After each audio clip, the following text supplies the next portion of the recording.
This is A Tale of Two Cities by Charles Dickens, published by the Franklin Library in 1983. I bought this book for about $12 from a lot, mistakenly believing that it was a lot of leather books, but they all ended up being this paperboard hardcover.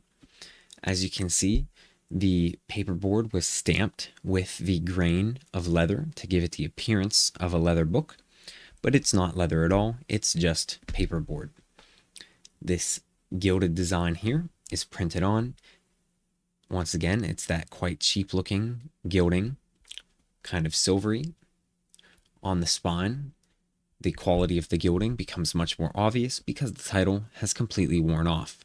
Whether that is from sun damage or physical rubbing, I don't know, but it has completely worn off and there is no impression left behind from where the title should be. So I do believe it is just completely printed on the board there. And we do have these hub spines, which gives it a bit of depth. The back cover is also this same printed on gilded design. Similarly, on the page edges, we have that same cheap gilding, kind of silvery. We have that on the side and bottom edge as well. And we do have headbands here. They are yellow and red, and I do believe that this is a sewn binding, but I'm not too sure about that because you can't tell with these cheap Franklin Library hardcovers. The end papers are this brown and white geometric pattern. The design is just printed on there, and the end papers are quite thin as well, nothing special. And what's interesting is that these end papers are the same as they are in this copy of the Scarlet Letter, which I found quite interesting, that they would go so far as to reuse a super cheap end paper design in two different books, although I do believe it looks much better in this Tale of Two Cities copy than it does in this red Scarlet Letter copy.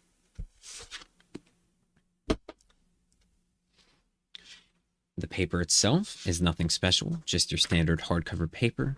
Not bad, not terrible, better than a paperback though. We do have two colors of ink in this book, but this yellowish orange appears very rarely throughout the book. You can see it on the title page.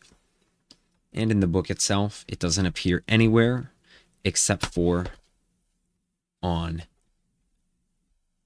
the beginning of chapters in this drop cap. The binding of the book is quite tight. As you can see, it doesn't like to lay flat, which is unfortunate. Although it's not the tightest binding I've ever seen, it's still kind of bad for a hardcover.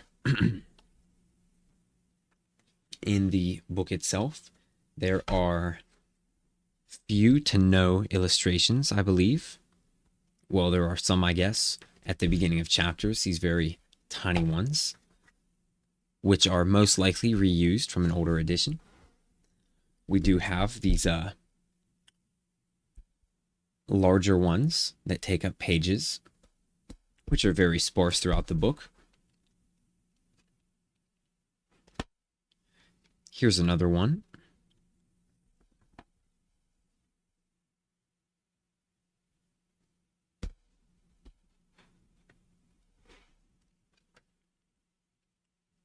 And one more, just for good measure. I'm not a huge fan of how they're printed landscape style on the pages, although that is the only way to fit them here. Nothing else interesting in the rest of the book. And the end papers at the end are that same printed design, so nothing special there.